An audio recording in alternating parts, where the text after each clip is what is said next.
chers spectateurs, chères spectatrices. Alors, vous m'avez donné une question. Comment donner la vie à mon enfant d'étudier la Torah? Eh bien, c'est très simple, il fallait y penser. Tout d'abord, l'influence primordiale des parents, des éducateurs, c'est pas par leurs propos, c'est par leur comportement. Le comportement de l'éducateur irradie sur celui de l'enfant. Si son père est courageux, l'enfant est courageux. Si le père est peureux, l'enfant est peureux. Si le père est travailleur, l'enfant est travailleur. Si le père est un paresseux, l'enfant devient paresseux. Ça ressemble à ce qui existe en physique, la propagation de la chaleur. La lumière, elle se propage à une vitesse, comme vous le savez, de 300 000 km/s. Mais la chaleur, non. Si j'allume ici un radiateur, de l'autre côté de cette salle, il fera froid. Après 1 heure ou 2, il fera chaud. Comment ça se passe? C'est très simple. Le radiateur, il est chaud, il réchauffe l'air à proximité, qui réchauffe l'air à proximité, et ainsi de suite.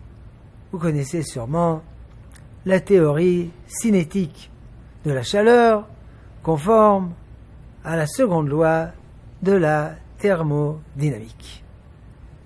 Et il en est de même lorsque le père est chaud dans l'étude de la Torah, il aime étudier la Torah, il étudie la Torah à chaque instant libre qu'il a, eh bien l'enfant, par mimétisme quand il est petit, et après en s'adaptant au modèle de ses parents, aime également étudier la Torah.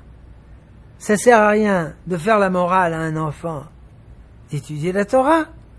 Si soi-même on n'étudie pas, ça enseigne à l'enfant tout simplement l'hypocrisie de dire une chose et de faire l'autre. Donc, c'est le premier point. Autrement dit, avant d'éduquer les autres, il faut s'éduquer soi-même. Dans le livre du Zohar, il est écrit que l'éducateur, c'est pas quelqu'un qui est assis sur une chaise et qui dit aux autres « courez », mais celui qui court le premier. Vous savez que le soldat israélien, c'est un soldat courageux. On dit que c'est le soldat le plus courageux de toutes les armées du monde. C'est pas parce qu'il a reçu des cours sur le courage, mais parce que son officier est courageux et il court le premier en face de l'ennemi et il se met en danger. Alors le soldat devient courageux. Ça, c'est le premier point. Et le deuxième point, c'est que, comme on dit en hébreu, En Adam lomed Torah ela bemakom shilibo chafetz. Quelqu'un doit étudier la Torah dans les domaines qu'il aime, qu'il désire. Il faut permettre à l'enfant à étudier des sujets qu'il aime, qui l'intéressent, qui l'enflamment. Il n'en est pas de même pour toutes les mitzvot. Si de bon matin, j'ai pas envie de mettre un talit, eh ben, on m'a pas demandé mon avis. Il faut quand même le mettre. Oui, mais je suis fatigué, etc. Eh ben, il faut surmonter ta fatigue. Les mitzvot ne sont pas laissés au choix de chacun. Si on les aime, bah tant mieux.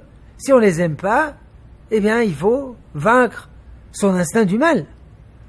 Mais pour l'étude de la Torah, c'est différent. L'étude de la Torah, c'est une avant-garde de cet avenir où nous respecterons toutes les mitzvot par amour.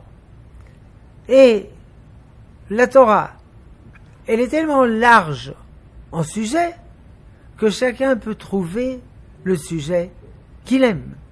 Une fois, il y a quelqu'un qui m'a dit, quelqu'un qui avait fait Teshuvah, mais il y a plein de livres chez vous. C'est impossible de lire tous ces livres. Je lui ai dit, vous faites pas de soucis. Dans tous les livres, il y a écrit la même chose. Alors s'il y a écrit la même chose, pourquoi il y en a besoin de tellement? Eh bien, pour que vous trouviez au moins un livre qui trouve des sentiers vers votre cœur. Donc il faut étudier avec l'enfant ce qu'il aime étudier. À l'école, c'est plus complexe, parce que il y a une classe. On ne peut pas donner un maître particulier à chaque élève. Mais là, la question est celle du père. Il faut étudier avec votre fils ce qu'il aime étudier. Alors, ça pénètre non pas seulement dans son esprit, dans son intelligence, dans son intellect, dans sa réflexion. Ça pénètre également dans les tréfonds de sa personnalité. Ça pénètre dans son cœur, dans sa volonté, dans ses aspirations profondes, dans son amour profond. C'est ça le deuxième point, étudier avec lui ce qu'il aime étudier. Shalom, chers spectateurs, chères spectatrices.